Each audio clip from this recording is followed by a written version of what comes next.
In this section, we will see how we are going to use fat to saute some of our vegetables and aromatics, how fat is added as a byproduct of animal protein.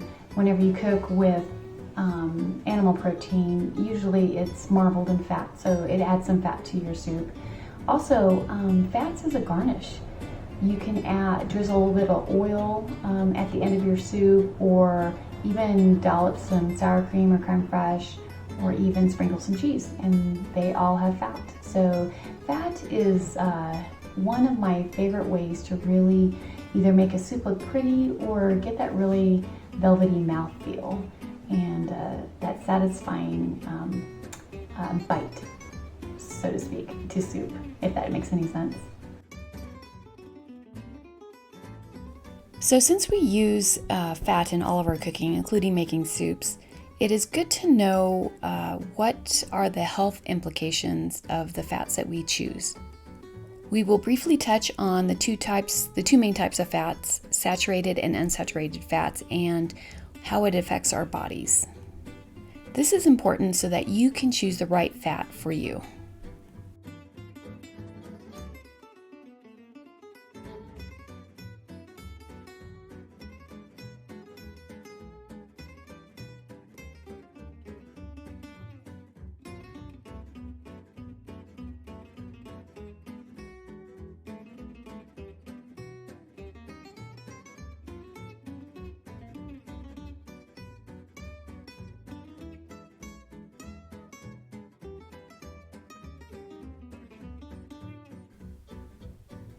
These oils are liquid at room temperature. These are the unsaturated fats.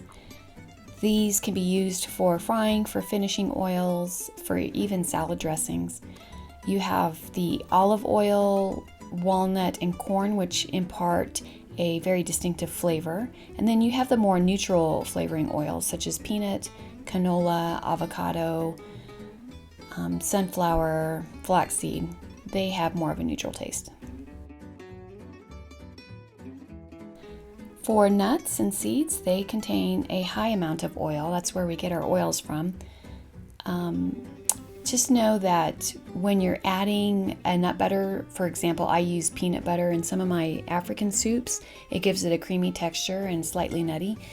When I do that, I'm adding fats. I'm adding good fats to my soup. So just keep in mind that we're not always talking about the liquid version of oil, but also the oil that's contained in our ingredients.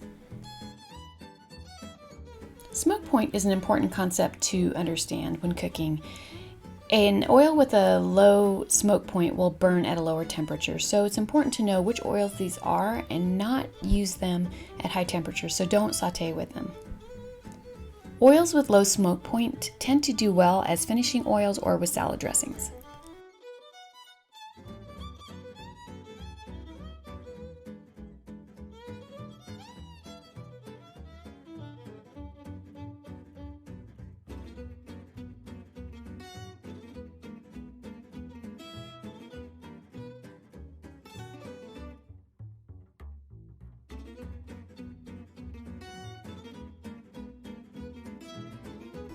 So in the next module, we will wrap up everything that we have learned.